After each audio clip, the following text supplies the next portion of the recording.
Hello, artists. It's time to talk about facial proportions so that you can feel confident when you attempt your own self-portrait.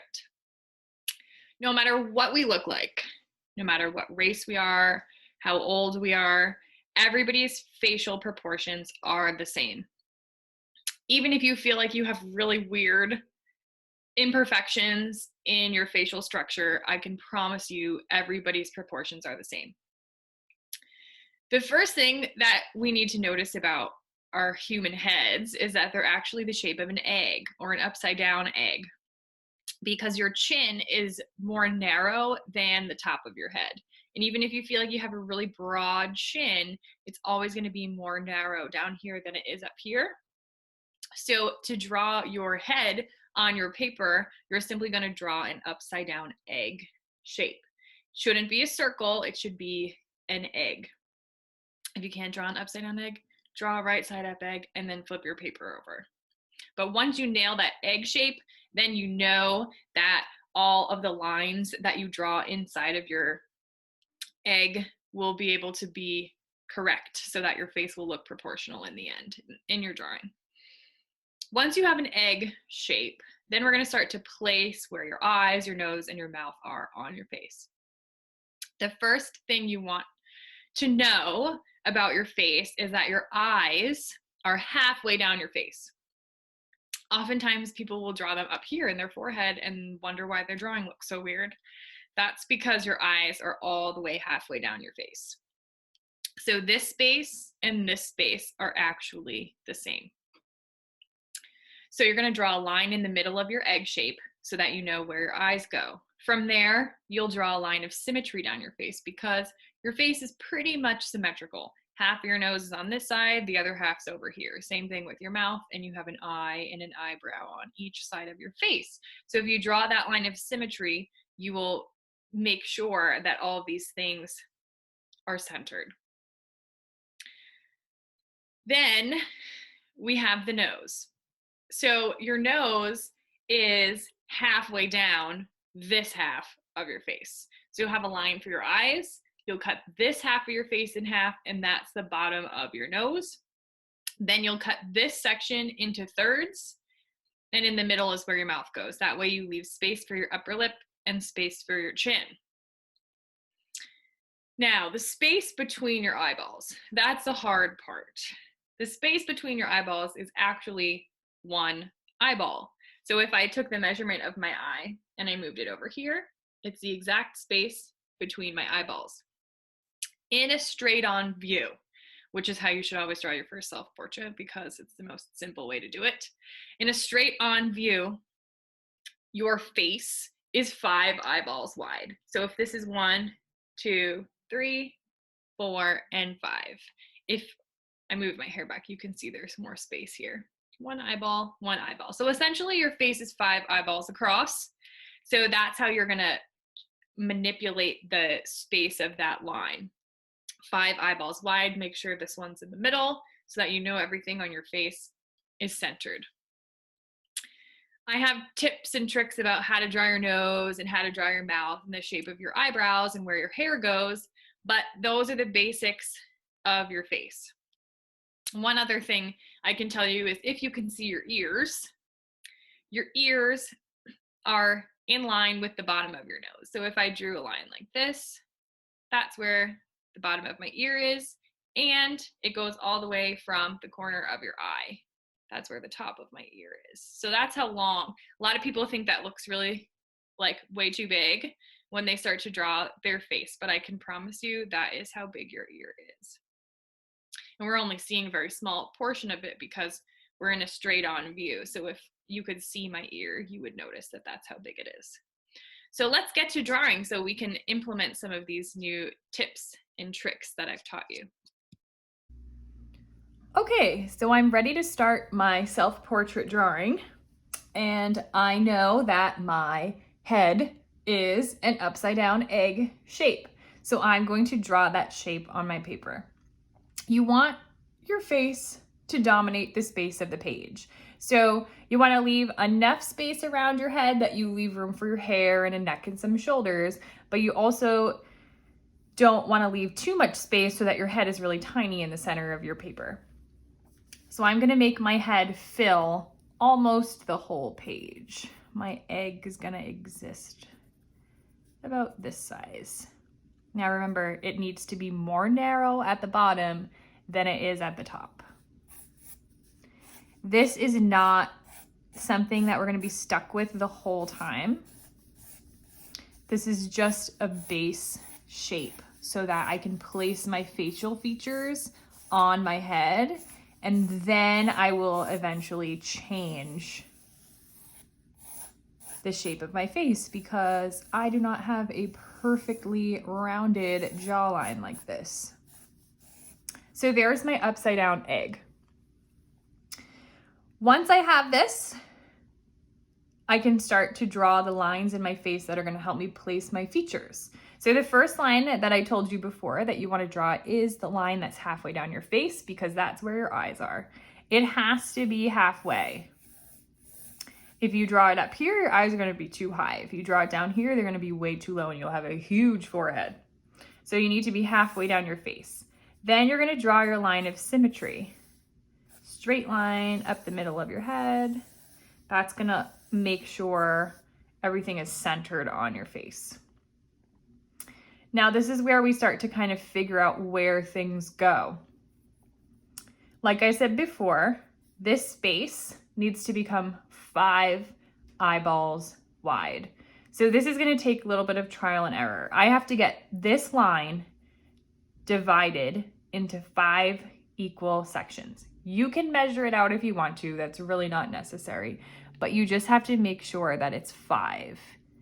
If it's 6, that's not going to work. Then your eyes are going to be way too far apart or way too close together. It needs to be 5 spaces. So now I have 1, 2, 3, 4, and 5. 5 equal sections. I can even put little like football shapes here if I want to for now so that I can remember that that's where my eyes are going to go. Okay, next is our nose. If we take the bottom half of our face and cut that in half, that's the bottom of our nose. Now we take this bottom quarter of our face and we're going to make that into 3 equal sections. That leaves space for my chin and my upper lip between the bottom of my nose and my top lip. So my mouth's going to exist somewhere inside that space. To place your nose in your mouth, there are really simple shapes we can draw for now, just like I did with the eyes. For the nose, you want to actually make like an imaginary line straight down from the corners of your eyes because that's how wide the bottom of your nose is going to be. On this line that you've created, you're going to draw a circle.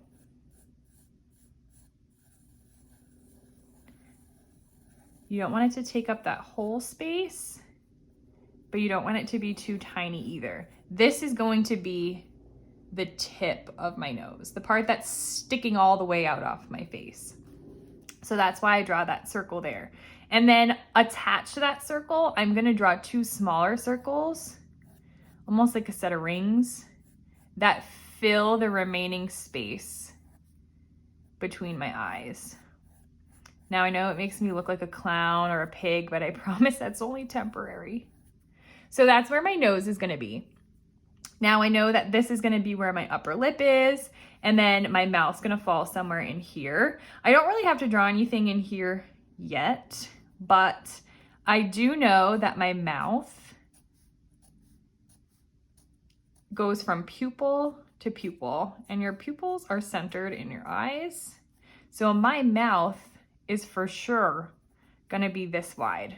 So I should at least draw that in for now so that I know it's gonna take up all that space.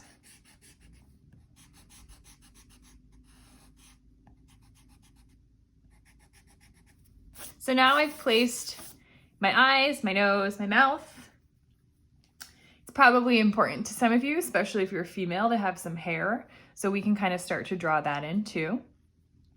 When you draw your hair, you want to almost create a wig for yourself. You don't want to immediately go in and start like shading stringy spaghetti hair. That's not how we want to draw hair. Instead, we want to create one large shape that is the shape of our hair all the way around our head.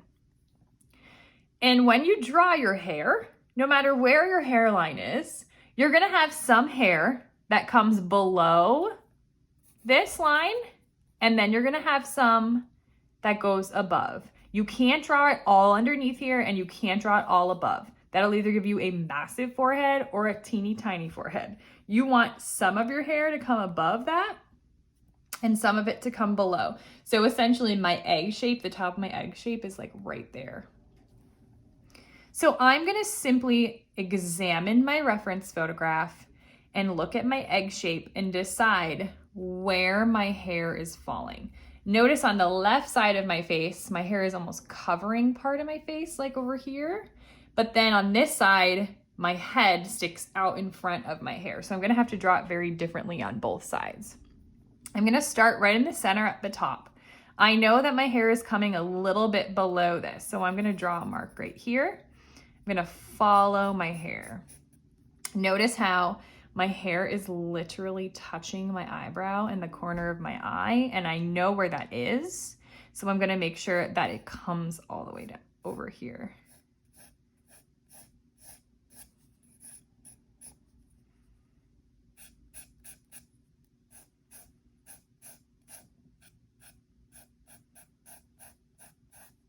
I'm going to draw two lines here because I have my hair that's in the front. It's a lighter value, and then the hair that's resting on my shoulder. I'm going to draw those as two separate shapes. This comes all the way down to the bottom of my image. And I notice it kind of stops itself up here. So that's where I know that I have to draw my hair to.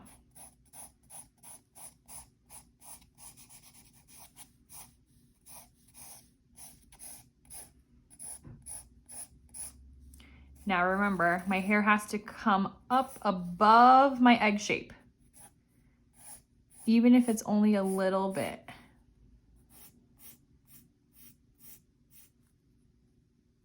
That's where my hair is parted.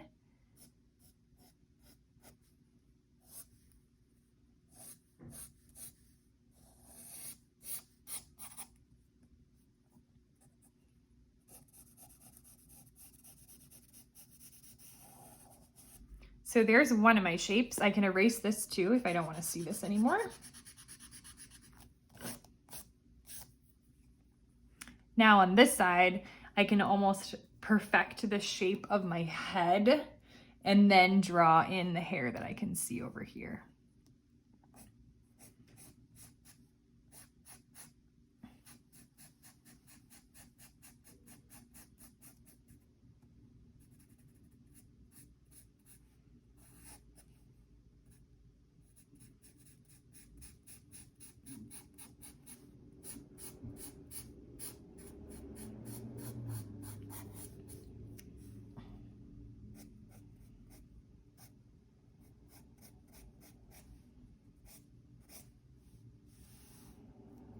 My hair does not overlap my face on this side like it did on the other side. My chin is somewhere, or my neck, I'm sorry, is somewhere around here. So this is going to be where my hair is touching my shoulder.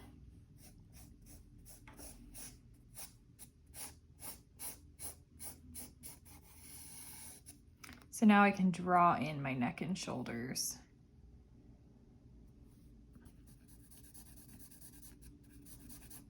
This is that other shape of my hair I was talking about before. Lighter value, a darker value. My neck is here.